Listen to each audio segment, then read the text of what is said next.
जहाँ कुदरत का अद्भुत नजारा है, वहाँ बहती है पवित्र मेश्वा नदी।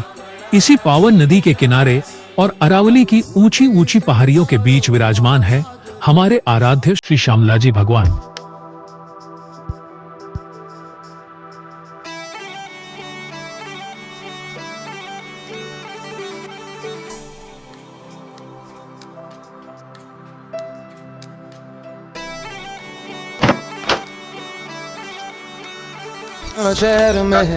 धुन थोड़ी सी छूट रही है। अहमदाबाद से श्यामलाजी मंदिर लगभग 120 किलोमीटर की दूरी पर स्थित है।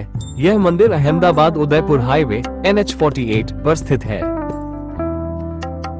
मोदासा से श्यामलाजी मंदिर लगभग 29 किलोमीटर की दूरी पर स्थित है और इसका सबसे नजदीकी railway station Modasa railway station ही है। यदि आप GSRTC बस से आते हैं तो श्यामलाजी बस स्टेशन मंदिर से वॉकिंग डिस्टेंस पर ही स्थित है। बस स्टेशन के ठीक पीछे ही श्यामलाजी मंदिर स्थित है।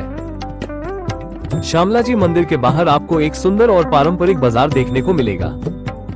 मंदिर में कुल 4 गेट हैं, जिनमें से चौथे नंबर के गेट पर आपको प्रसाद की घर देखने को मिलेगा।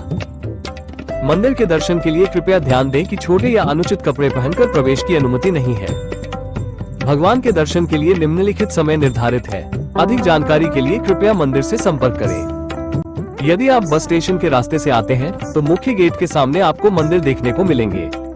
यह मंदिर गिरधारी लाल जी भगवान श्री कृष्ण के एक नाम पर रखा गया है, जिसमें गिरधारी का अर्थ है गोपियां और भक्तों के प्रेम को संभालने वाले श्री कृष्ण। भगवान श्री कृष्ण को गिरधारी इस रूप में पूजा जाता है क्योंकि उन्होंने गोवर्धन पर्वत को अपनी छोटी अंगुली पर उठाकर गोकुलवासियों की रक्षा की थी। ये नाम उनके भक्तों के प्रति प्रेम और समर्पण को दर्शाता है। उनके मंदिर के बाजू में ही एक महादेव मंदिर भी स्थित है। उनके सामने ही महालक्ष्मी जी का मंदिर है। महालक्ष्मी जी भगवान विष्णु की पत्नी और संसार के पालनहार के रूप में समृद्धि, धन, ऐश्वर्य और सुख की देवी मानी जाती है। महालक्ष्मी मंदिर के पास ही त्रिलोकनाथ विष्णु भगवान का मंदिर स्थित है। त्रिलोकनाथ का अर्थ है 3 लोकों के स्वामी, अर्थात भगवान विष्णु पूरे ब्रह्मांड के तीनों लोकों स्वर्गलोक, पृथ्वी और पाताल लोक के स्वामी है। भगवान विष्णु का ये रूप दुनिया के संतुलन को बनाए रखता है। मेरे YouTube चैनल के माध्यम से यदि आपको जरूरी जानकारी प्राप्त हो तो कृपया सब्सक्राइब करें और शेयर करें।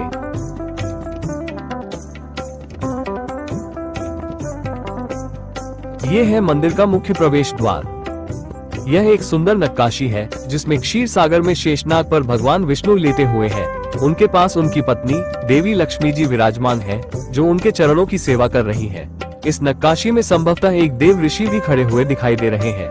भगवान विष्णु की नाभि से एक कमल का फूल उत्पन्न हो रहा है, जिस पर भगवान ब्रह्मा विराजमान है। ये दृश्य दर्शाता है कि सृष्टि की उत्पत्ति भगवान विष्णु से होती है। ब्रह्मा जी जो सृष्टि के रचयिता है, यह नक्काशी सृष्टि की रचना का अद्भुत प्रतीक है।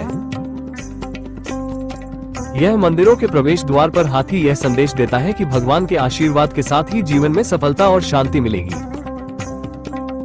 जैसे ही मुख्य द्वार से प्रवेश करते हैं, सीधे मुख्य मंदिर के दर्शन होते हैं। मन में भक्तिभाव जागृत हो जाता है। भगवान श्री कृष्ण की उपस्थिति का अनुभव होता है।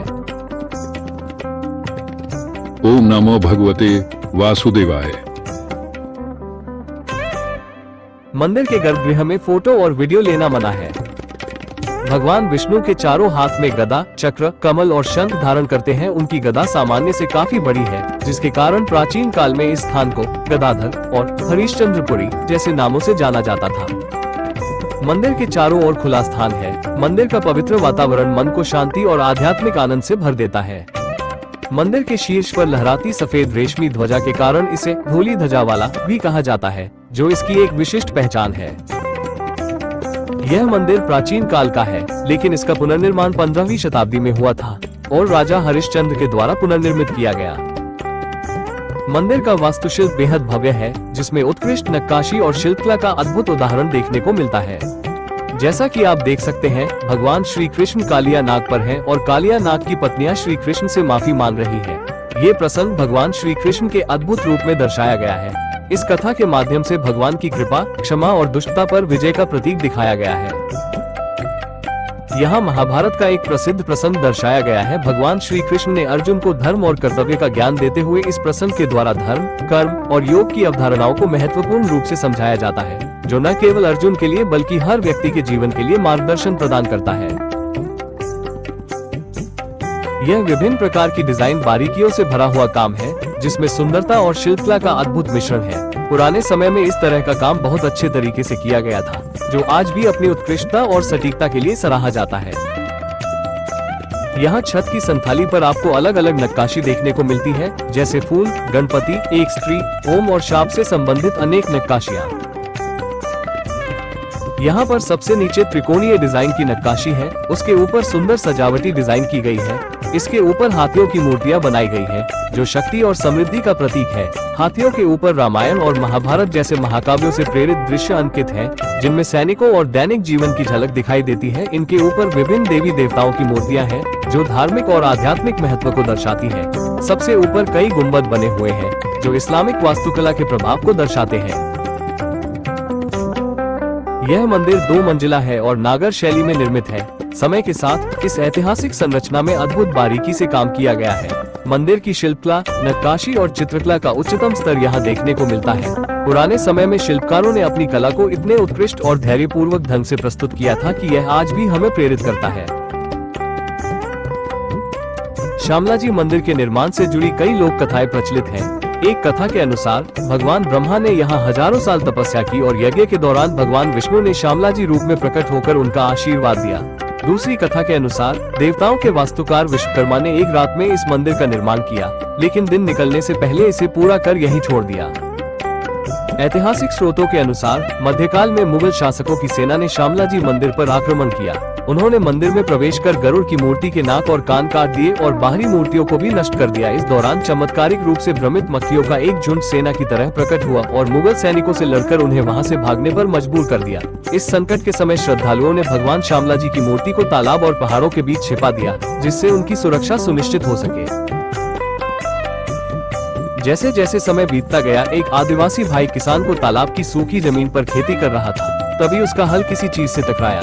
जब उसने जमीन खोदी तो वहां से भगवान की मूर्ति निकली। इस मूर्ति को बाद में मंदिर में स्थापित किया गया। मूर्ति का आकार विशिष्ट है और इसमें भगवान के हाथ में गदा दिखाई देती है, इसलिए उन्हें गदाधर के रूप में जाना गया। मूर्ति का रंग काला है, जिससे लोग इसे श्याम सुंदर व या शामलिया भी कहते हैं। इसी मूर्ति के नाम पर इस स्थान शहर का नाम श्यामलाजी पड़ा।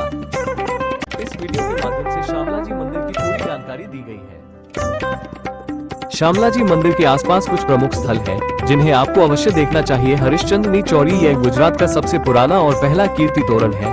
देवनी मोरी, यह एक प्राचीन बौद्ध मठ है। श्यामल वन थीम आधारित उद्यान, यह एक खूबसूरत और आकर्षक उद्यान है। मंदिर से मेश्वर डैम की ओर जाते समय आपको विश्वनाथ महादेव की विशाल मूर्ति देखने को मिलेगी। हर हर महादेव। यह मेश्वर डैम हरियाली से घिरा हुआ है। आसपास के दृश्य बहुत आकर्षक हैं। यहाँ से श्यामलाजी भगवान का दृश्य भी बहुत अद्भुत है, जो इस स्थल को एक धार्मिक और पर्यटन स्थल दोनों के रूप में लोकप्रिय है।